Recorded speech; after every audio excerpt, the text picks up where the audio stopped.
เขายามลับตาใกล้ๆหันหน้าน้องมายุ่มต่อหนุ่มนออ่อนก็ลีฮักทำไปไล่ตักลัดฮักจูปัดเอามึงแรงลงตั้งฮักแปงปีก็ไปตั้งกันลาแต่ผู้เลี้ยงเนื้อเล่าคันมือยามเจ้าใจโปไหลเดือนมึงเลี้ยงมาเยาไก่คันเนื้อเล่าสัมปอเย็นกว่าจึงตาก็ไปเคยมือดึกลักลมละเปิดอยู่เมื่อไว้ทางตีฟันหันมือเฮ็ดเกียงนอนลับอำหันสั่งมือว่าเย็นในเย้าเหือนเปิ้นห้องว่าเมาฮักเนื้อฟันเตเลยกว่าย้อนสู้กองมูเลยดีเฮือฟันหันมือแทงห้องให้น้ำตาซ้ำโปแหงจ้องจางหันมือเลยเนื้อคงกายุกมือไว้ย้อนสู้ที่วัดกองมูมุนคำพลาเจ้าตั้งจัดนามีในเฮาจองก็เฮาเลยหูจากัน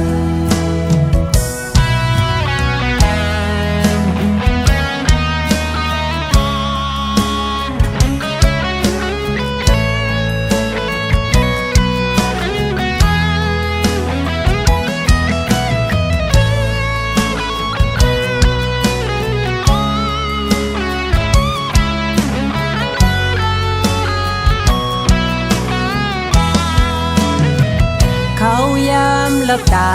ใกล้ๆหันหน้าน้องมายุ่มต่อหนุ่มนออ่อนก็ลีฮักทำไปไล่ตักลัดฮักจูปัดเอามึงแรงลงตั้งฮักแปงปีก็ไปตั้งกันลาแต่ผู้เลี้ยงเนื้อเล่าคันมือยามเจ้าใจโปไหลเดือนมึงเลี้ยงมาเยาไก่คันเนื้อเล่าสัมปอเย็นกว่าจึงตาก็ไปเคยมือดึกลักลมละเปิดอยู่เมื่อไว้ทางตีฟันหันมือเฮ็ดเกียงนอนลับอำหันสั่งมือว่าเย็นในเย้าเหือนเปิ้นห้องว่าเมาฮักเนื้อฟันเดเลยกว่าย้อนสู้กองมูเลยดีเฮือฟันหันมือแทงห้องให้น้ำตาซ้ำโปแหงจ้องจางหันมือเลยเนื้อคงกายุกมือไว้ย้อนสู้ที่วัดกองมูมุนคำพลาเจ้าตั้งจัดนามีในเฮือจองก็เฮาเลยหูจากัน